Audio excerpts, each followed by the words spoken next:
Сәлеметсіңдер ме оқушылар? Бүгінгі сабақтың тақырыбы Шоқан мен мүсінші бала. Бүгінгі сабақта тыңдаған материалдың мазмұны бойынша сұрақтарға жауап бересің және сюжеттің даму желісі бойынша мазмұндайсың. Мәтінді немесе оның бөлімдерін мәнерлеп, рөлге бөліп оқисың. Бүгінгі сабақтың жаңа сөздеріне назар аударайық. Мүсінші, танымал, әлем. Жіктік жалғауына назар аударайық. Мен мүсін жасаймын, сен мүсін жасайсың, сіз мүсін жасайсыз, ол мүсін жасайды.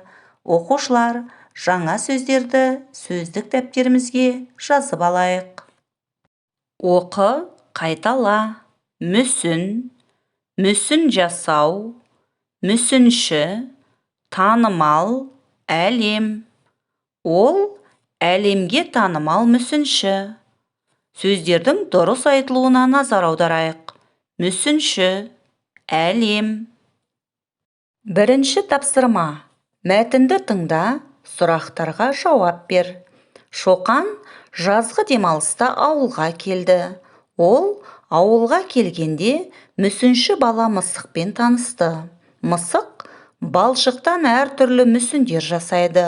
Ол Шоқанға өзінің жасаған мүсіндерін көрсетті. Шоқан талантты балаларды жақсы көретін, оларға көмектесетін. Шоқан өзімен бірге мысықты Ресейге оқуға кетеді.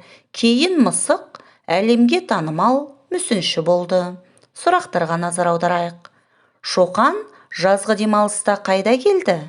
Шоқан ауылда кіммен танысты? Шоқан мысыққа не үшін көмектесті? Оқушылар, ойланайық.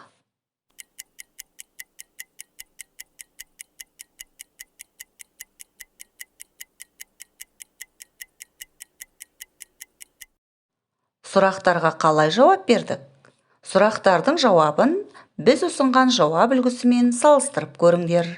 Шоқан жазғы демалыста қайда келді? Шоқан жазғы демалыста ауылға келді. Шоқан ауылда кіммен танысты?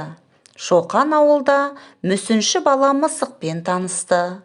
Шоқан мысыққа не үшін көмектесті? Шоқан мысыққа талантты болған үшін көмектесті. Оқушылар, сендердің де жауаптарың сәтті шықты деген ойдамын.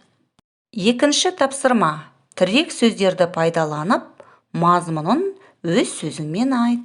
Тірек сөздер: жазғы демалыс, дарынды бала, жақсы көру, көмектесу. Оқушылар, жұмыстарыңа сәттілік тілеймін.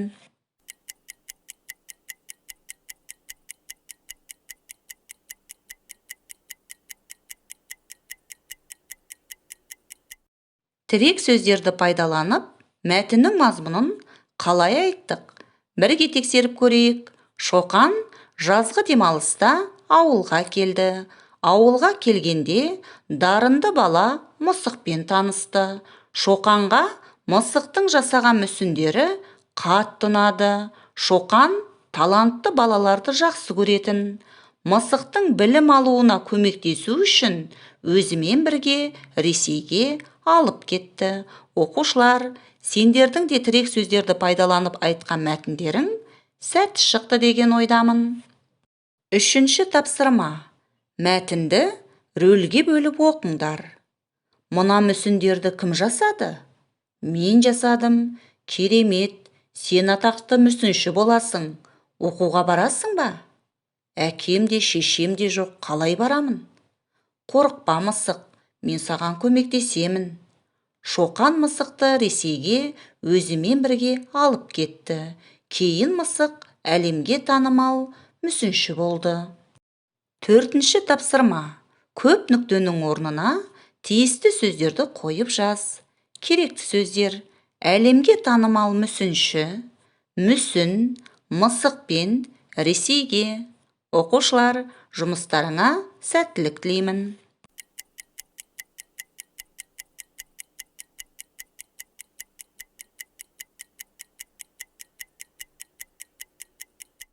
Көп нүктенің орнына қандай сөздерді қойып жаздық? Бірге тексереміз. Шоқан ауылға келгенде мысықпен танысты. Мысық мүсін жасайды. Шоқан мысықты Ресейге алып кетеді. Кейін мысық әлемге танымал мүсінші болады. Оқушылар, сендердің де тапсырмаларың сәтті орындалды деп сенемін. 5-ші тапсырма. Тыңдалған, оқылған мәтіннен түсінгеніңді жоспар бойынша айт. Жоспар: танысу, мүсінші бала, дарынды балаға көмек, мысықтың болашағы. Оқушылар, іске сәт.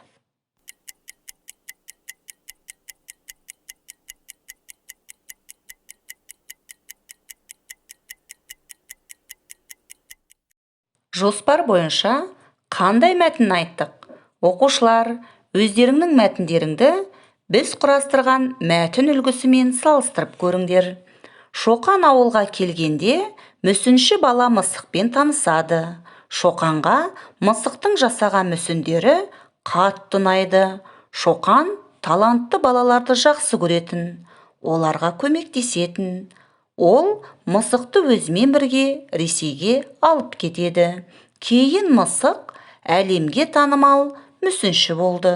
Оқушылар, сендердің де тапсырманы сәтті орындап шыққандарыңа сенімдімін. Кел жаттайық. Оқушылар, өлеңді бірге оқып жаттайық. Қазақтың жарық жұлдызы, көгінде ғылым мәңгілік. Үлгі деді ұл-қызы, айтады атын ән қылып. Сонымен оқушылар, бүгінгі сабақтан не үйрендік? Тыңдаған материалдың мазмұны бойынша сұрақтарға жауап бердің, және сюжеттің даму желісі бойынша мазмұндадың. Мәтінді мәнерлеп, рөлге бөліп оқыдың. Енді бүгінгі сабағымызға бас бармақ тәсілі арқылы кері байланыс жасайық. Сендерге барлық тапсырма түсінікті болды деген ойдамын. Үйге тапсырма. 45-ші беттегі 6-шы тапсырма. Шоқан мен мысыққа мінездеме жаз. Оқушылар, сабақ аяқталды. Сау болыңдар.